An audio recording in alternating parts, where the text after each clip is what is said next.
नमस्ते आप सभी को, राधे राधे। स्वागत है आप सभी का खुशी प्रताप बड़ी लोग जिस सुमन गौतम प्रताप दोनों चैनल में आप सभी को स्वागत है। और हम एक छोटा सा सोहर गीत लेकर आए हैं, बहुत ही चटाकेदार है, गाँव देहात में गाया जाने वाला। और कैसे लगे आप लोग कमेंट करके जरूर बताओ जाए भैया। चला हम लोग सुन जाए कैसे लगे।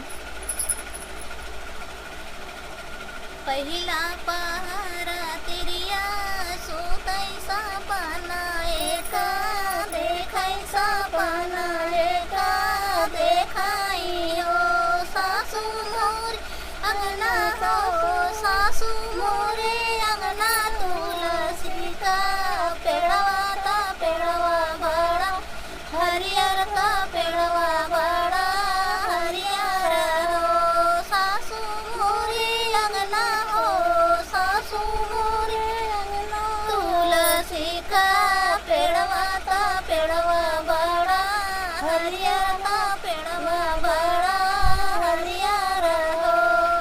दूसरी पहारा तिरिया सोतै सपना एक देखै सपना एक देखाई हो सासू मोरे अंगना हो सासू मोरे अंगना आमावा का पेड़वा यमवा बड़ा बौरल तो यमवा बड़ा बौरल हो सासू मोरे अंगना हो सासू मोरे अंगना यमवा का पेड़वा तो यमवा बड़ा बौरल तो यमवा बड़ा बौरल हो।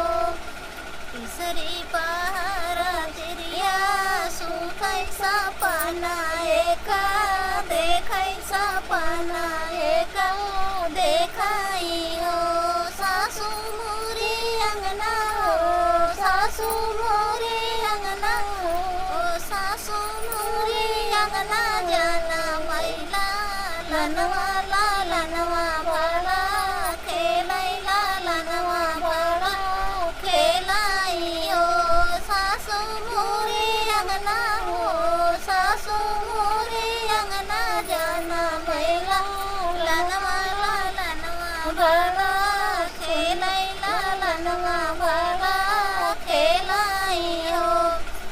चौथी पहारा तिरिया सोतै सपना एक देखै सपना एक देखाई हो सासू मोरे अंगना हो सासू मोरे अंगना बाजैबा धनवा आंगनवा उठै सोहर आंगनवा उठै सोहर हो सासू मोरे अंगना हो सासू मोरे अंगना बाजैबा धनवा आंगनवा उठै सोहर आंगनवा उठै सोहर हो सासू मोरे अंगना हो सासू मोरे अंगना बाजैबा धनवा आंगनवा उठै सोहर आंगनवा उठै सोहर हो।